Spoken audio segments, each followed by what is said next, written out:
Yeah, I would summarize the modern sense of the self as being that which prioritizes inner feelings, inner psychological sense, over pretty much everything else. That who you are, what you think life is about, where you see the satisfactions in life lying, as being an internal or inner psychological state. And in the book, to try to draw a contrast or to make this clear by way of contrast, I compare myself to my grandfather. My grandfather was, he left school at 14. He worked as a sheet metal worker in Birmingham, it's the Detroit of the United Kingdom, for 50 plus years. And if he was on stage now and I say, Granddad, did you get job satisfaction?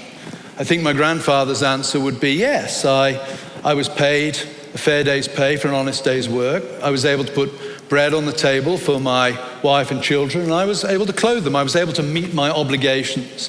If you ask me that question, Trueman, do you get job satisfaction? My answer is more likely to be cast in a psychological tone. It's more likely to be something to the effect of, I get a real buzz out of teaching. What I do gives me an intrinsic psychological stimulus.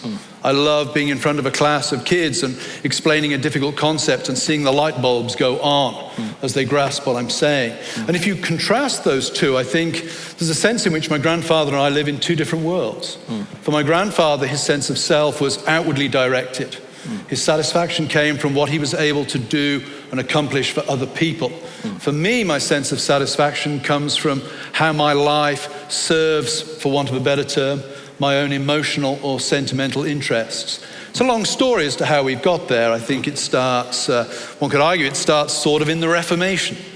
But what we've seen really in the last 20 or 30 years is a dramatic acceleration of what I would call this sort of psychologizing process when it comes to the notion of the self.